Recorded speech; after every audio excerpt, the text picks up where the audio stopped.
Good morning बच्चों। तो कैसे हैं आप सभी। जैसा कि आप सभी जानते हैं कि आपकी 10वीं क्लास की फिजिक्स स्टार्ट हो चुकी है और बहुत ही जल्द मैथ की भी क्लास आने वाली है। तो मैं फिजिक्स का 2 क्लास हो चुका है। जो बच्चे वो 2 क्लास नहीं देखे हैं पहले वो 2 क्लास देख लें। डिस्क्रिप्शन बॉक्स में दोनों का लिंक दिया हुआ है और जो भी नए बच्चे जुड़े हैं वो चैनल को सब्सक्राइब कर दें ताकि जो भी वीडियो आए वो आप तक पहुंच सके। तो अभी से आपको 2 तरह के बच्चे दिखाई देंगे। एक वो जो सोच रहे होंगे कि अभी 1 साल बाकी है, करेंगे बाद में, और एक वो बच्चे जो शुरू स्टार्टिंग से ही अपना तैयारी को लेकर सीरियस होते हैं। तो जो बच्चे शुरू से ही अपना मेहनत करते रहते हैं वो लास्ट में उन्हें कुछ सोचना नहीं होता है, परंतु जो बच्चे ये सोचकर बैठे हैं कि अंतिम में करेंगे तो वह बाद में फिर पछताते हैं। जैसे आप मान लीजिए कि 2 किसान हैं, तो अधिकतर बच्चे जो हैं आप लोग के पापा या दादाजी खेती करते होंगे। तो मान लीजिए अगर 2 किसान हैं, एक अपने खेत में हर दिन जाता है और फसल को अच्छे से देख रेख करता है, और एक किसान वो है कि जो बीज बो के सो गया है और एक ही बार जाएगा जब फसल काटने का समय आएगा। तो किसका फसल अच्छा होगा? जो डेली गया है। तो उसी तरह अगर आप अभी से 1 से 2 घंटे ही पढ़ते हैं और अच्छे से पढ़ते हैं तो आपका तैयारी अच्छा होगा। परंतु अगर आप अंतिम में अगर 5 से 6 घंटे भी पढ़ते हैं तो कहीं ना कहीं आपको यह कंफ्यूजन रहता है कि क्या पढ़ना है और क्या नहीं। तो ज्यादा टाइम आपका नहीं बर्बाद करते हुए आते हैं हम अपने टॉपिक पर। तो आज हमारा जो टॉपिक होने वाला है वह प्रतिबिंब होने वाला है। हमने अपने पिछले क्लास में प्रकाश और प्रकाश की किरणें के बारे में पढ़ा था। तो प्रतिबिंब के बारे में अगर बात करें तो इसका जो डिफिनेशन होने वाला है कि किसी वस्तु से चलने वाली प्रकाश की किरणें परावर्तन या अपवर्तन के बाद जिस बिंदु पर मिलती है या मिलती हुई प्रतीत होती है वह प्रतिबिंब कहलाती है। अब जैसे यहाँ सबका डिफिनेशन लिखा हुआ है, एक बार आप लोग इसका स्क्रीनशॉट ले लें। तो उम्मीद है आप लोगों ने ले लिया होगा और उम्मीद करते हैं कि आपको हमारी जो राइटिंग है वो समझ आ रही होगी। तो आप बहुत सारे किताब में यहाँ बिंदु स्रोत लिखा होता है, तो घबराइएगा नहीं। अगर कहीं वहां लिखा रहे कि किसी बिंदु स्रोत से तो वो भी सही है। अब आप लोग सोच रहे होंगे कि किसी वस्तु से प्रकाश कैसे निकल सकता है।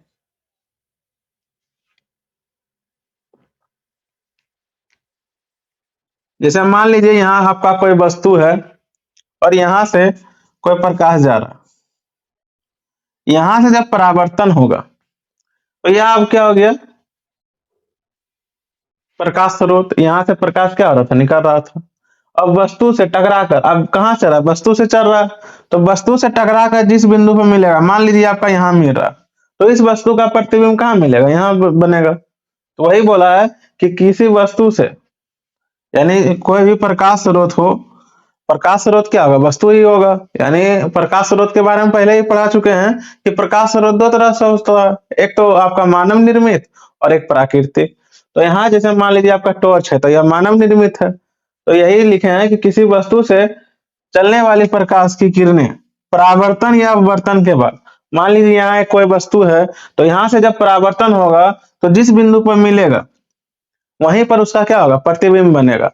अगर मान लीजिए कहीं इधर प्रतिबिंब बनता है, अगर ऐसे करके दिखाया तो आपका अगर सीधी रेखा में दिखाया है तो वो आपका वास्तविक प्रतिबिंब होगा, लेकिन आपका अगर डॉट डॉट करके दिखाया है यानी वक्र, यानी जो कट कट के दिखाया है वो आपका क्या हो जाएगा? काल्पनिक।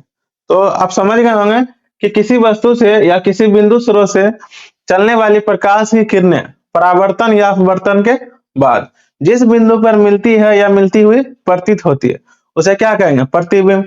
अब प्रतिबिंब 2 तरह का होता है, वास्तविक और काल्पनिक। यहाँ देख रहे होंगे एक लाइन आया सीधा, जब यहाँ कटा हुआ नहीं है लाइन तो ये आपका वास्तविक होगा, लेकिन अगर डॉट डॉट करके दिखाया है तो ये आपका काल्पनिक होगा।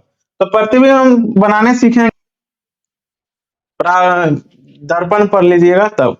तो यहाँ सिर्फ हमें जानना है कि प्रतिबिंब। तो प्रतिबिंब आप समझ गए होंगे। अब जानेंगे कि वास्तविक प्रतिबिंब किसे कहते हैं। तो कहता है कि जब प्रकाश की किरणें परावर्तन या अपवर्तन के बाद वास्तव में जिस बिंदु पर मिलेगा उसको कहेंगे वास्तविक प्रतिबिंब। और वास्तविक प्रतिबिंब का कुछ गुण है। अब कैसे जानेंगे कि कौन सा प्रतिबिंब वास्तविक है और कौन सा काल्पनिक? अगर हम देखेंगे कि मान लीजिए यहाँ कोई आपका वस्तु है,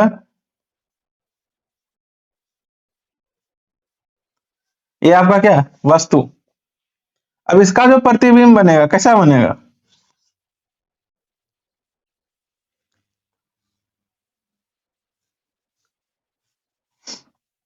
ऐसा।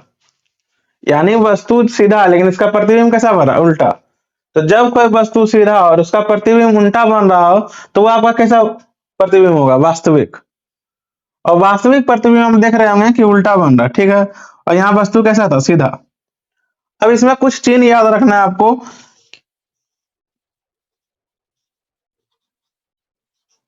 तो यहाँ देखिए, यानी जिस हाथ से हम लिख रहे हैं वो आपका क्या हो जाएगा? पॉजिटिव। और आपके सर वाला भाग जो होगा वो भी आपका क्या होगा? पॉजिटिव। और इसके जो अपोजिट भाग में होगा वो आपका नेगेटिव होगा, यानी जो आपका पैर वाला हिस्सा होगा वो आपका क्या हो जाएगा? नेगेटिव। तो आप सोच रहे होंगे कि क्या है पॉजिटिव नेगेटिव, तो आप इतना ध्यान रखिए कि जिस हाथ से हम लोग लिख रहे हैं उधर अगर साइड जाते हैं तो पॉजिटिव होता है, और आपका सर वाला जो भाग होता है वो आपका पॉजिटिव होता है। बाकी उसके जो लेफ्ट साइड आएंगे तो नेगेटिव, और पैर साइड जाएंगे तो नेगेटिव। अब जैसे आप यहाँ कुछ प्रतिबिंब का गुण होता है कि पहला है कि वास्तविक प्रतिबिंब क्या होगा? उल्टा या सीधा? तो देख रहे हैं उल्टा, तो आपका वास्तविक प्रतिबिंब क्या हो जाएगा? उल्टा। दूसरा है, आप देखिए कि वास्तविक प्रतिबिंब किधर जा रहा है? पैर की ओर। अगर नीचे की ओर जाएगा तो क्या होगा? नेगेटिव। तो दूसरा गुण यही हो जाता है कि वास्तविक प्रतिबिंब जो आपका होता है वो ऋणात्मक होता है। तो वास्तविक प्रतिबिंब क्या है? ऋणात्मक, क्योंकि यह क्या? उल्टा है। और तीसरा जो है यही कि वास्तविक प्रतिबिंब को पर्दे पर प्राप्त किया जा सकता है। यानी हम लोग जो सिनेमा घर में या मोबाइल में जो भी देखते हैं वो आपका वास्तविक प्रतिबिंब है। यानी जो जो भी हीरो उसमें दिख रहा है वो आपका क्या है? वो रियल में भी उसी तरह है। अब आप सोच रहे होंगे कि काल्पनिक प्रतिबिंब कैसे पहचानेंगे? तो काल्पनिक प्रतिबिंब नेक्स्ट टॉपिक इसका बताने वाले हैं। तो यहां तक आप समझ गए होंगे कि प्रतिबिंब क्या है।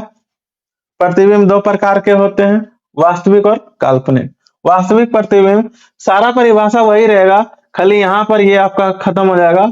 यहाँ क्या होगा? किसी वस्तु से चलने वाली प्रकाश की किरणें परावर्तन या अपवर्तन के बाद यहाँ आ जाएगा वास्तव में जिस बिंदु पर मिलती है उसे प्रतिबिंब करते हैं। तो आप अगर ये डिफिनेशन याद रखते हैं तो इसी से दोनों का डिफिनेशन निकलता है। तो वास्तविक प्रतिबिंब का पहचान करना हो तो वास्तविक प्रतिबिंब उल्टा होगा, और दूसरा है कि ऋणात्मक होगा क्योंकि नीचे जा रहा है, और तीसरा है कि इसे पर्दे पर प्राप्त किया जा सकता है।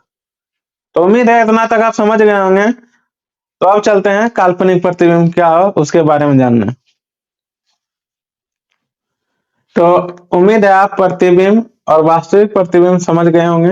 अब हमारा जो शुरू होगा आपका है काल्पनिक प्रतिबिंब या आभासी प्रतिबिंब। तो इसका भी डिफिनेशन वही होगा कि किसी वस्तु से चलने वाली प्रकाश की किरणें परावर्तन या अपवर्तन के बाद जिस बिंदु पर मिलती हुई प्रतीत होती है उसे क्या कहेंगे? काल्पनिक प्रतिबिंब। जैसे मान लीजिए ये आपका कोई प्रकाश स्रोत है, यहाँ आपका वस्तु है। अगर यहाँ से प्रकाश चलती है और अगर दिखा दे कि इस तरह से, अगर डॉट डॉट में दिखाया है मतलब वो आपका काल्पनिक प्रतिबिंब बनने वाला है। अब काल्पनिक प्रतिबिंब का भी कुछ गुण है। कहता है काल्पनिक प्रतिबिंब वस्तु की तुलना में क्या होगा? सीधा। यदि आपका कोई प्रतिबिंब सीधा बन रहा है तो वो आपका क्या हो जाएगा? काल्पनिक प्रतिबिंब। अगर वस्तु आपका इस तरह, जैसे आप लोग आईना देखे हैं, तो आईना में भी आपका क्या होता है? जब आप आईना देखते हैं तो सर सर के जगह ही बनता है और पैर पैर के जगह ही। सिर्फ उसका क्या होता है? लेफ्ट राइट हो जाता है, राइट लेफ्ट हो जाता है। तो इसमें उल्टा नहीं होता बल्कि सीधा ही बनता है।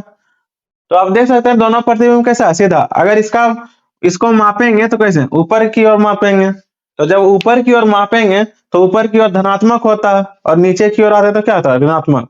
तो पहला तो यह हो गया कि वस्तु की तुलना में क्या होगा? सीधा होगा। और जब ऊपर मापेंगे तो क्या होगा? धनात्मक। तो दूसरा इसका गुण होगा कि काल्पनिक प्रतिबिंब क्या होता है? धनात्मक। अब काल्पनिक प्रतिबिंब को हम प्राप्त नहीं कर सकते, यानी जब आप शीशा में देखे होंगे अगर वही चेहरा आप दूसरे जगह कहेंगे दिखा देंगे बाद में, ये आपका संभव नहीं है। तो काल्पनिक प्रतिबिंब को हम पर्दे पर प्राप्त नहीं कर सकते। अरे सिनेमा घर में जो फिल्म चला है वहां, उसको चाहेंगे तो बाद में भी कहीं और देख सकते हैं, क्योंकि वो आपका वास्तविक प्रतिबिंब है। और वास्तविक प्रतिबिंब को हम बाद में कहीं भी देख सकते हैं, लेकिन काल्पनिक प्रतिबिंब को पर्दे पर प्राप्त नहीं किया जा सकता। तो यह आपका बहुत ही इंपॉर्टेंट टॉपिक है, और इसका जब अंतर जानेंगे तो दोनों का जब आप गुण समझ गए हैं तो दोनों का गुण ही क्या हो जाएगा, इसका अंतर। तो यहाँ वास्तविक प्रतिबिंब और काल्पनिक प्रतिबिंब में अंतर। तो पहला वास्तविक प्रतिबिंब क्या है, क्या कि यह उल्टा होता है, और दूसरा काल्पनिक क्या होगा, यह सीधा होता है। अगर वास्तविक में बोले तो यह ऋणात्मक होगा और यह क्या होगा आपका धनात्मक। वास्तविक को पर्दे पर प्राप्त किया जा सकता है, इसको पर्दे पर प्राप्त नहीं किया जा सकता। अब इससे जो ऑब्जेक्टिव बनेगा तो आपका बनता है कि किस प्रतिबिंब को पर्दे पर प्राप्त किया जा सकता है। तो बहुत सारे बच्चे कंफ्यूज होते हैं, तो किस प्रतिबिंब को पर्दे पर प्राप्त किया जाता है, वास्तव। तो आप समझ गए होंगे कि वास्तविक प्रतिबिंब को पर्दे पर प्राप्त किया जा सकता है, काल्पनिक को नहीं। दूसरा है कि कौन सा प्रतिबिंब धनात्मक होगा, तो काल्पनिक प्रतिबिंब आपका धनात्मक होगा, क्योंकि वह आपका सीधा होता है। तो उम्मीद है आप प्रतिबिंब समझ गए होंगे कि प्रतिबिंब क्या है, ये कितने प्रकार के होते हैं, किसे पर्दे पर प्राप्त कर सकते हैं, किसे नहीं।